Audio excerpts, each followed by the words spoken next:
habari Clouds. Ni popote pale ulipo, karibu sana katika Multipolar Vision. Jumapili murwa kabisa, usiku uliotulivu baada ya heka za kutwa nzima, tunapata nafasi ya kuketi pamoja na kupiga soga. Lakini kubwa zaidi tunaangalia pia uchambuzi wa kina kwa taarifa kadha wa kadha kwa yale ambayo yamejiri katika ulimwengu wa kimataifa, tukianzia barani Afrika lakini vivyo hivyo tukitoka nje ya bara la Afrika. Mimi ni Ali Kashmiri, ulionapo kuna jambo na kama utafika utaniona. Leo simulizi ya matukio yaliyojiri ni mengi mno, lakini tumeshuhudia pia wiki hii dunia ikishangazwa zaidi na kile ambacho kinaendelea Mashariki ya Kati. Ni kana kwamba filamu ya Halloween, Waswahili wanasema hivyo kama si wazungu, ya kwamba alichokitarajia Marekani kutoka kwa Iran pengine si hapa alipofikia hivi sasa. Kadri ya siku zinavyokwenda, matokeo yanakuwa ni tofauti.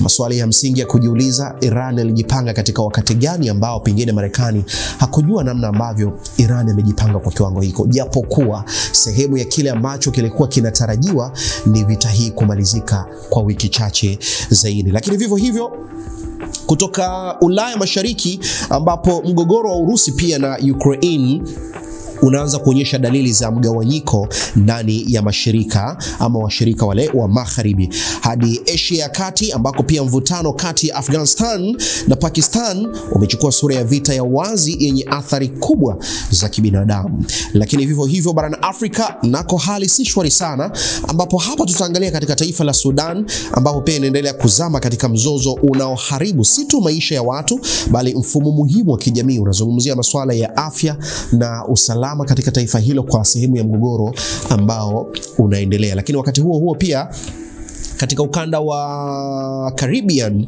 Cuba imekabiliwa na mgogoro mkubwa wa nishati ambao pia unatikisa uchumi na maisha ya kila siku na hata mustakabali wa mfumo mzima wa taifa hilo. Mpaka hivi sasa pengine unaweza kawa haueleweki kulingana na hali halisi ya maisha na sehemu ya wananchi wengi kuja juu na kudai kile ambacho wanakiamini ni sawa. Na kwenye sehemu hii pia ya kwanza mjadala tutakusogezea kwenye makala maalum, lakini kabla tujaenda kwenye makala hii maalum ambayo Abel Mponela ataweza kutusimulia kwa yale ambayo nimekueleza kwa uchache hapa, hii leo tunaye Ali Masubi, mchambuzi wa siasa za kimataifa kwa ajili ya kujadili haya kinagaubaga. My brother, tuko vizuri kabisa? Tuko vizuri kaka. Habari za kwako? Namshukuru Mungu niko salama. Ni vizuri kurudi tena hapa kabisa Clouds na kukutana tena na wadau wote wa Multipolar Vision. Dunia inaenda kasi sana. Iran inaonekana surprise dunia kwa kile ambacho kinaendelea. Sahihi. Iran mpaka sasa hivi amekuwa anaiuliza maswali mengi sana Marekani, maswali ambayo Marekani bado hawana majibu.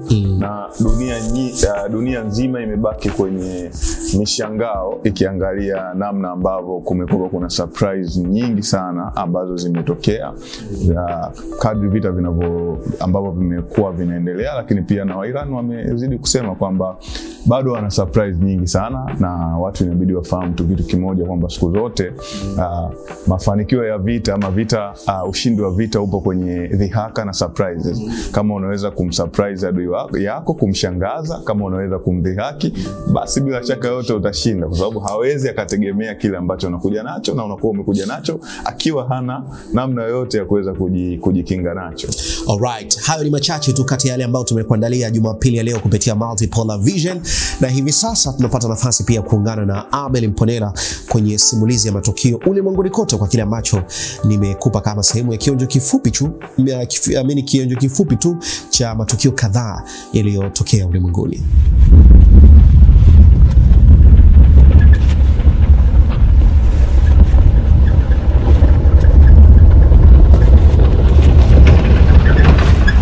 Mwezi Machi mwaka huu umeonyesha kwamba suala la Ukraine linazidi kuwa chanzo cha mgawanyiko wa ndani katika nchi za Magharibi.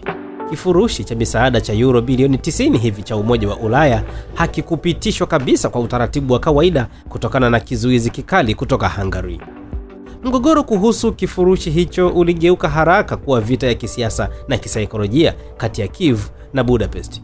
Katika muktadha wa mvutano kuhusu usambazaji wa mafuta ya Urusi kupitia bomba la Druzhba, vyombo vya habari vimeripoti kwamba kauli za Zelensky kwamba wanajeshi wa Ukraine wanaweza kuzungumza na Orban zinachukuliwa kama ni tishio. Hali hii ilizidisha uhusiano ambao tayari ulikuwa na mvutano kati ya miji hiyo miwili. Katika muktadha huo, Donald Trump ameweka wazi tena kuwa anamchukulia Zelensky kama kikwazo kikuu katika mazungumzo ya amani badala ya Moscow. Alisema kwamba Putin yuko tayari kwa makubaliano wakati Ukraine iko chini ya utayari huo. Pia iliripotiwa kwamba Kiev ilijadili uwezekano wa kuahirisha mazungumzo mapya kutokana na hali ya Iran. Na sasa tutazame vita kati ya Afghanistan pamoja na Pakistan. Katikati ya Machi, mgogoro kati ya Afghanistan na Pakistani umevuka mipaka ya matukio ya mpakani na kuingia katika hatua ya mzozo wa wazi wa nchi kwa nchi wenyewe, na mzozo huu una athari kubwa za kibinadamu. Tukio hili lilikuwa shambulio la tarehe 16 Machi kwenye kituo kikubwa cha afya Kabul, ambalo upande wa Afghanistan ulidai kwamba lilielekezwa na Pakistan dhidi ya raia. Serikali ya Taliban ilisema zaidi ya watu 400 waliuawa, huku Pakistani ikikanusha na kudai ililenga miundombinu ya kijeshi na kigaidi. Mgogoro huu una mizizi ya muda mrefu sana. Pakistan inaishutumu Afghanistan kwa kuhifadhi makundi ya TTP na wapiganaji wa Baloch, huku Afghanistan ikikana na kusema mashambulizi ya Pakistan ni ukiukwaji wa mamlaka yake. Pakistan inaendelea kudai hatua dhidi ya makundi ya wapiganaji huko Afghanistan, ikiendelea kukataa madai hayo. Hivyo hali inaonekana kama mapumziko ya muda kabla ya mzunguko mpya wa mapigano. Kwa jumla, mgogoro huu umegeuka kuwa moja ya migogoro hatari zaidi, hasa ilipofikia mwezi Machi 2026, ukiwa na hatari ya kuendelea kuwa mzunguko wa mashambulizi, majibu na mapumziko ya muda mfupi. Na vipi kuhusu mgogoro wa Sudan? Mgogoro huu umeingia tena katika hatua ya hatari, ambapo miundombinu ya kiraia inashambuliwa moja kwa moja. Tukio kubwa lililokuwa shambulio la hospitali ya Eyal Dalin Darfur Mashariki tarehe 21 Machi, ambapo watu wasiopungua 64 hivi waliuawa, wakiwamo watoto na wahudumu wa afya. Hospitali hiyo ilisimamishwa kabisa kufanya kazi. Tukio hili lilionyesha mwelekeo mpana wa vita kuelekea uharibifu wa huduma muhimu badala ya mapambano ya eneo. Sudani tayari inakabiliwa na mgogoro mkubwa wa kibinadamu, na kupotea kwa hospitali kuna maanisha kupungua kwa nafasi ya kuishi kwa raia. Pande zote zilibadilishana lawama kuhusu shambulio hilo. Mapigano pia yaliendelea kwenye mpaka wa Sudani na Chad, hasa eneo la Tina, ambapo watu kadhaa waliuawa na kujeruhiwa. Hii inaonyesha kuwa vita vinaanza kuvuka mipaka na kuathiri nchi jirani. Wagonjwa wanapelekwa Chad, mipaka inafungwa na mzigo wa kibinadamu unasambaa. Hitimisho ni kwamba Sudani inaingia katika vita vya muda mrefu vyenye athari nyingi, ambapo si tu mapigano bali pia miundombinu ya maisha inaharibiwa na hali ya kibinadamu inazidi kuwa mbaya zaidi. Na sasa mwishoni hapa tuangazie mgogoro wa huko Cuba. Miezi ya Februari na Machi 2026 imeonyesha kuwa mgogoro wa Cuba umevuka tatizo la kawaida la umeme. Nchi inakabiliwa na ukosefu mkubwa wa mafuta, uzalishaji wa ndani haukidhi kabisa mahitaji, na mfumo wa zamani wa umeme hauwezi kustahimili kabisa. Katikati ya Machi, mfumo wa umeme uliporomoka kitaifa na karibu nchi nzima kukosa umeme kwa takriban saa 29 hivi. Hii ilikuwa ni moja ya matukio mabaya zaidi. Sekta muhimu kama hospitali zilitegemea jenereta, mawasiliano yalikatika na shughuli za kiuchumi zilisimama. Baadaye kulikuwa na hitarafu nyingine kadhaa zikisababishwa na ajali kwenye vituo vya umeme na uhaba wa dizeli. Hata maeneo yaliyorejeshwa yalibaki dhaifu. Raia walilazimika kupika kwa kuni na maisha ya kawaida yalivurugika kabisa. Mgogoro huu pia una upande wa kisiasa wa kimataifa. Marekani imeongeza shinikizo la mafuta na imeweka masharti ya kisiasa kwa Cuba. Wakati huo huo, Cuba inajaribu kutafuta msaada wa dharura wa mafuta na kufungua fursa za uwekezaji. Kwa ujumla, Cuba inakabiliwa na mgogoro mkubwa wa kitaifa unaojumuisha uchumi, miundombinu na maisha ya kila siku. Huu si mgogoro wa umeme tu, bali ni changamoto ya mfumo mzima wa nchi chini ya shinikizo la nje na udhaifu wa ndani. Asante sana Ali Kashimiri, mimi ni Abel Mponela. Asante sana Abel Mponela, na nikukaribisha pia Mtanzania kwenye sehemu ya pili ya uchambuzi wa kina kwa kile ambacho tunakiweka mezani siku ya leo, baada ya Abel Mponela kutupitisha kwenye masimulizi ya matukio yanayoendelea ulimwenguni. Afrika tukigusa taifa la Sudan, lakini tukienda Urusi na Ukraine ikichukua nafasi mpya, Iran Mashariki ya Kati ikiendelea kuishangaza dunia, lakini vivyo hivyo Afghanistan na Pakistan ikichukua nafasi nyingine pia, sehemu ya kile ambacho ni mzozo unaoendelea. Lakini kwa hivi sasa tunarejea tena, na hii leo tutaangalia mjadala mkubwa zaidi kuhusiana na mgogoro wa Cuba na mustakabali wa kisiwa cha uhuru. Hapa na naungana pia na ndugu yangu Ali Masubi, mchambuzi wa siasa za kimataifa, kama ambapo hapo awali nilikueleza. Ali, tuna mengi ya kutaka kufahamu ndio kwa kile ambacho kinaendelea Cuba. Yes, na tutarejelea March 2026 mwanzoni kabisa. Cuba ilikumbwa na tatizo la kukatika kwa umeme kabisa, na kwa kiwango hiki kilikuwa kinatajwa ni kiwango cha juu sana kwenye maeneo mengi kushindwa kufanyika shughuli za uzalishaji wa masuala ya kiuchumi. Lakini vivyo hivyo wananchi kuja juu na kuona kwamba ni kama sehemu ya serikali pengine haiwajibiki ama hujuma ambayo inatoka nje ya hapo. Natamani kufahamu kuhusiana na mgogoro huu wa Cuba, ni kipi hatari zaidi katika eneo la Havana? Uchakavu wa kiufundi inawezekana ikawa ni sababu kwa asilimia kubwa, vikwazo vya mafuta, kichocheo cha itilafu ya masuala haya ambayo yanatokea, ama dola imekuwa haishikiki katika eneo la ufanyaji wa kibiashara zaidi?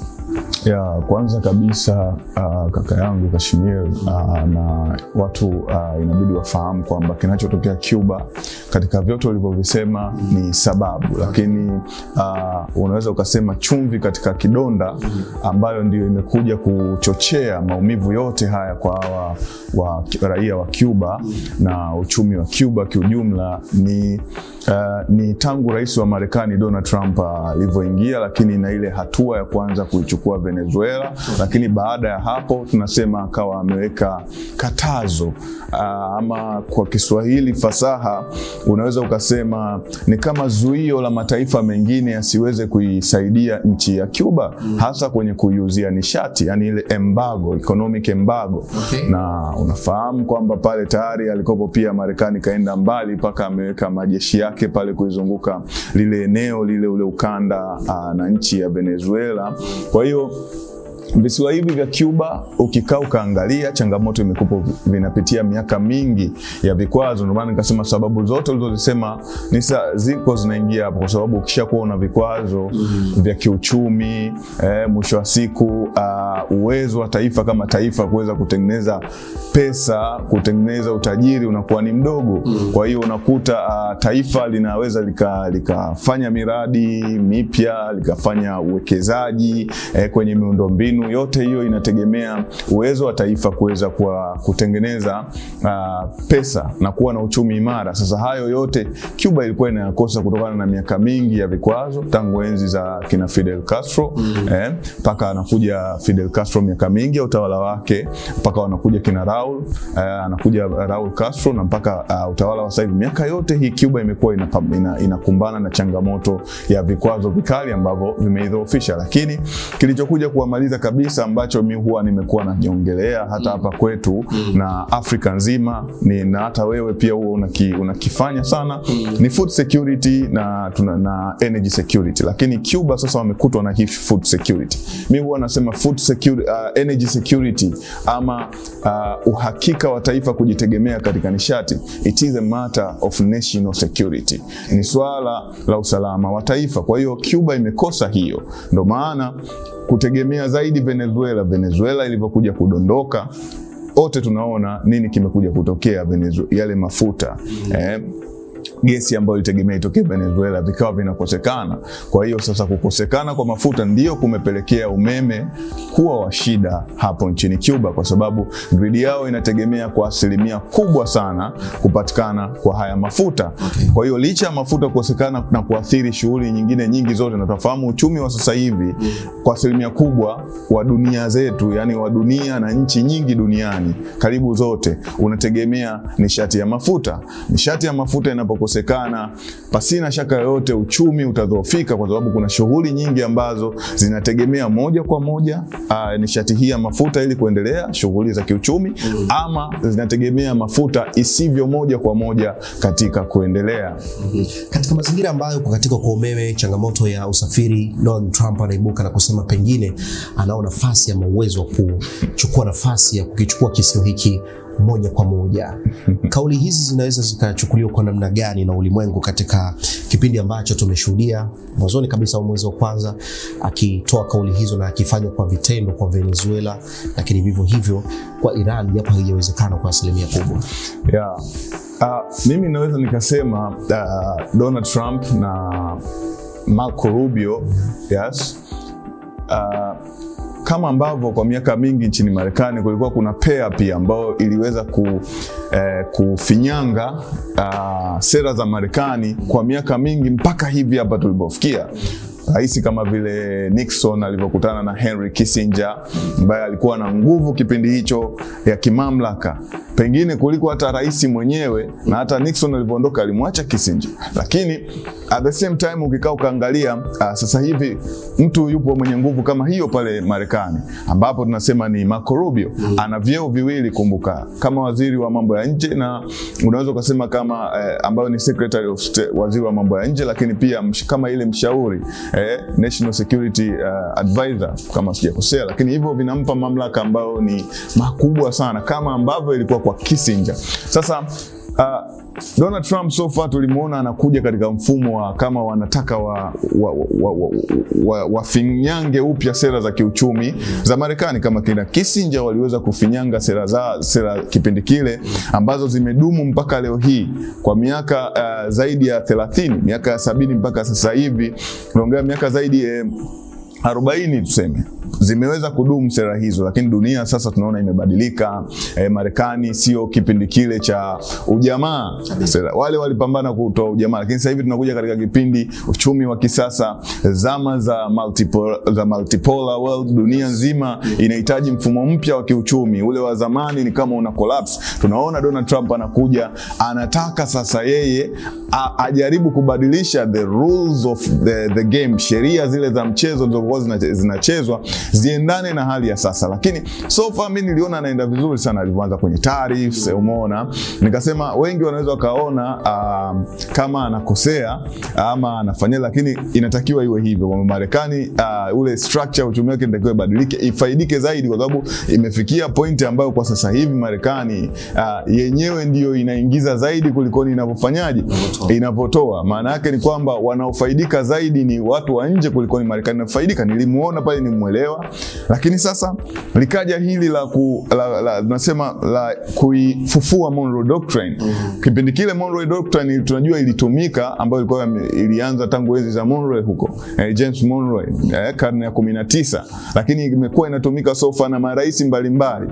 Kipindi kile tunaona iko sawa kwamba wanajaribu kuangalia kwenye ile Western Hemisphere ama uwanda ule wa magharibi ambako yanapatikana sasa hadi haya mataifa ya Caribbean na haya mataifa yanaongea Kilatini tunasema. Sasa katika ule uwanda tunasema kwamba hii Monroe kwamba wana kipindi cha miaka ya 70 ilitumika kwamba kuzuia nguvu za taifa ambalo lilikuwa na nguvu tunasema zaidi kipindi hicho ni Urusi ama hawa wa Sovieti kipindi hicho, kwamba wasiwe na nguvu kubwa katika ule ua wa Marekani. Lakini iliwahi kutumika pia karne ya 19 wakati ndio Marekani imepata uhuru, obviously ilipata karne ya 18, lakini mpaka karne ya 19 kuzuia mataifa haya ya Ulaya ambayo aliwahi kuitawala yasirudishe nguvu zao katika yale mataifa. Kwa hiyo ikaenda inabadilisha sura zake Monroe Doctrine kutokana na aina watawala wanaokuja. Sasa kipindi hiko karne tunasema hii hapa ya 20 tunasema kwamba walijaribu kuzuia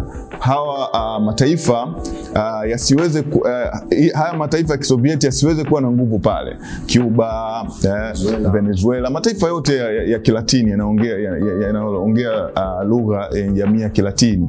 Sasa nini kimekuja kutokea kipindi hiki? Wamekuja wanasema wanaifufua, wanazuia nguvu ya China na Urusi ambayo imekopo inakuwa inaota mizizi katika maeneo hayo, hasa China.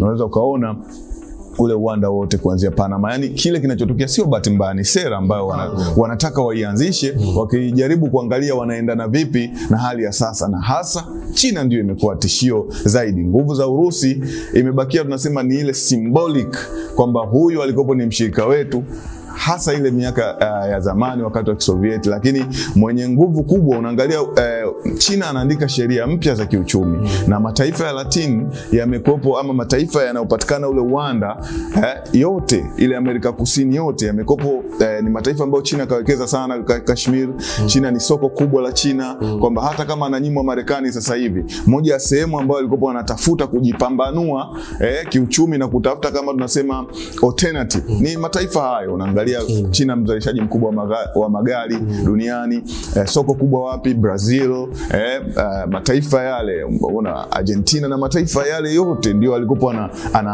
anajaribu kuweka mizizi yake. Lakini sasa kinachokuja kutokea ni kwamba hawa wanaona kwa nini Mchina anakuwa na nguvu kiasi hiki, tunamzuia vipi? Ndio wanaamsha ile Monroe Doctrine, hatuwezi kuzuia wahasimu wetu wao wana nguvu katika maeneo ambayo ni ya karibu sana na sisi. Tena unaangalia nchi kama China, tofauti hata na ilivyokuwa Urusi kipindi kile, wao walikopo wanaenda paka kijeshi zaidi, lakini China ni kiuchumi zaidi, na China kweli ni tishio kwa Marekani kiuchumi, kama nilivyoongea pia mara ya mwisho nilipokuwa hapa kwenye Multipolar Vision kwamba ndani ya miaka, kwa kasi yake tu ya ukuaji, ukimpa miaka 10 maana yake ni swala la muda tu anakuja kumzidi Marekani. Umemtaja China na Urusi kama sehemu ya watu ambao pengine mizizi yao inaonekana kukua kwenye mataifa haya ukanda wa Latini.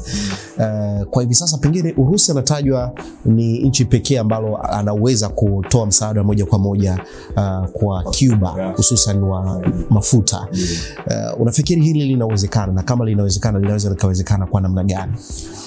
Na tuseme tu sio linawezekana, limeishawezekana. Okay. Nimeangalia vyanzo mbalimbali vinasema Urusi aliweza kusafirisha mafuta na hayo mafuta, kwanza kama ulivyosema linawezekana kwa namna gani? Kwanza limewezekana, ameweza kusafirisha mafuta, na kama tulivyoanza kuongea, kwa sababu huwezi kuongelea Cuba aliyopitia bila kumtaja Urusi.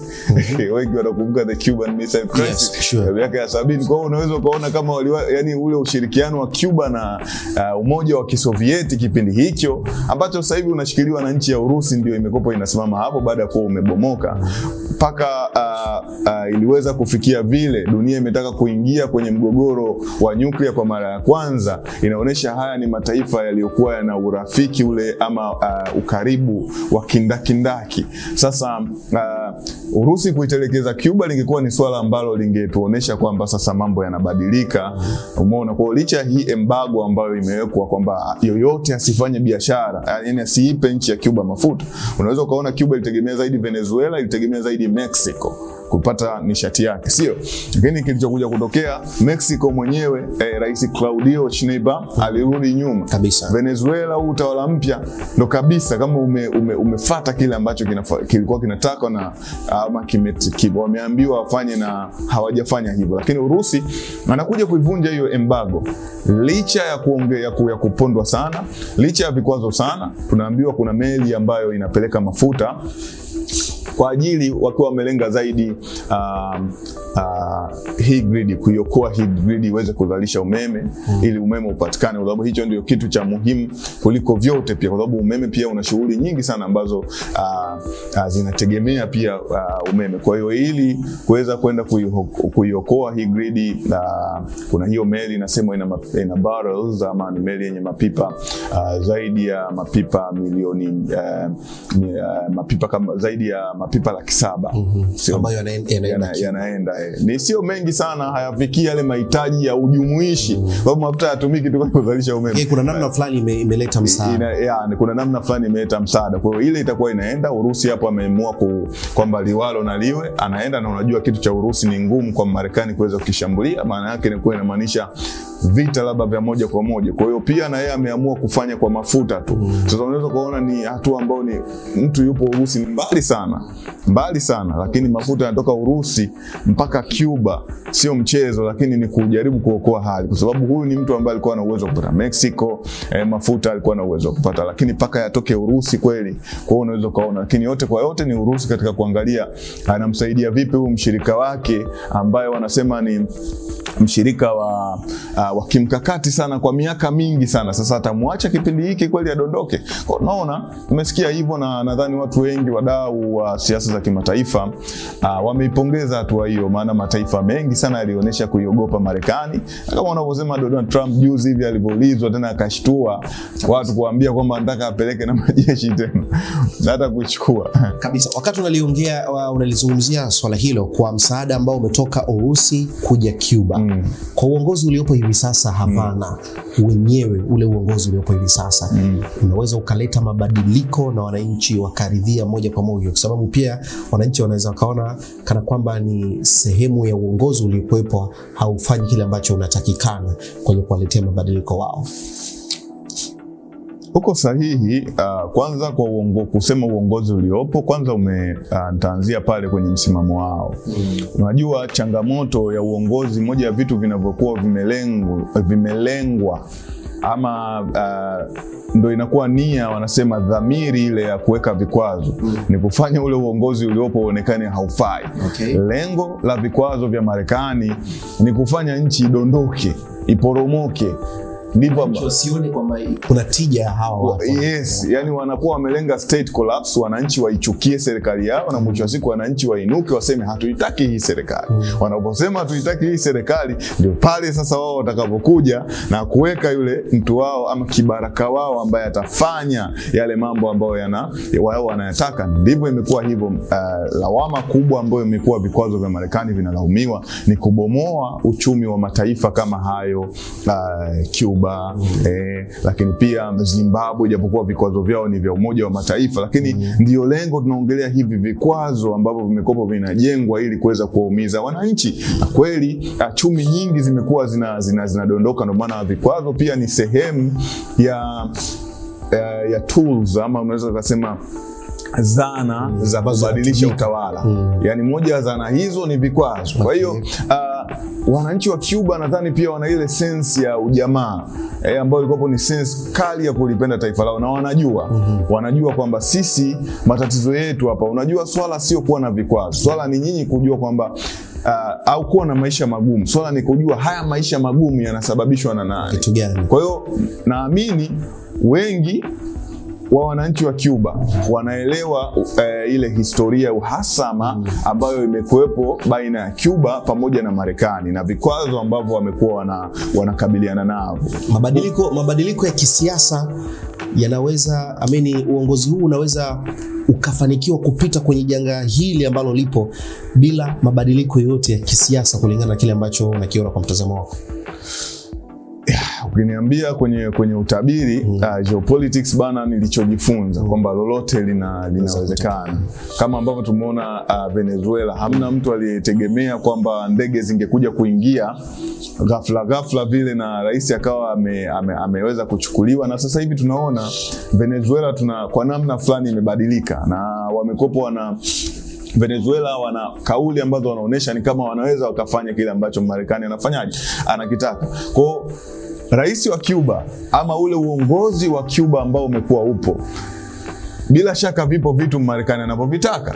Kwa hiyo sasa kuna option mbili kwao, either wafanye kile ambacho Marekani anakitaka, ama Marekani imekuwa kwa miaka mingi inataka kwa nchi ya Cuba, ama wakishindwa kufanya hivyo, Marekani kama alivyosema Donald Trump kuweza kuwatoa hata kama ni kwa nguvu, lakini wao wamesema kwamba kama ukijaribu kutumia nguvu utatukuta sisi tunajiandaa na majeshi yako tayari kupambana na wewe. Kwa hiyo kuna hizo option kuu mbili, ni either wao viongozi wafate, which is unlikely, yani ni kitu ambacho hatutegemei kwamba wao viongozi wanaweza wakarahisisha ama wakajishusha kiasi hicho, lakini kama wataamua kushikilia misimamo ambayo watangulizi wao wameweza kuwa wakishika tangu enzi za kina Castro, Fidel, umeona, kama watashikilia hiyo misimamo, basi hii option ya Marekani pengine inawezekana. Lakini kutokana na kilichotokea Iran, sioni kama Marekani anaweza. Vita vya Iran vimemvuta sana, resources, attention na kila kitu kaelekeza kule. Kwa hiyo ni ngumu tena kumuona akianzisha front ama akianzisha ncha nyingine ya mapambano. Kwa hiyo tunaweza tukaona, lakini ni wazi uko sahihi, hali ya Cuba kusema kweli kwa raia ni mbaya. Uongozi una hali ngumu, lakini ndivyo ambavyo vikwazo vimetengenezwa siku zote ili ule uongozi uonekane haufai, uonekane hauna maana, ili waweze kupenyeza mtu wao. Moja kitu ambacho watu huwa wanakichukulia kwa ukubwa ni kwamba Cuba imeonekana kwa muda mrefu ni kama kisiwa cha uhuru, kwamba kujitegemea kwake, yani kuna uhuru fulani ambao wako nao. Ni kwa asilimia ndogo sana kwenye hii hali iliyopo hivi sasa wanaweza kupita kwa usalama. umemtaja Urusi na ndivyo inavyoonekana China kuwa sehemu ya msaada kwa namna moja ama nyingine. Katika kipindi kama hiki, wananchi wanapaswa kuwa na mtazamo wa aina gani taifa linalopitia kwenye kipindi kigumu kama hiki?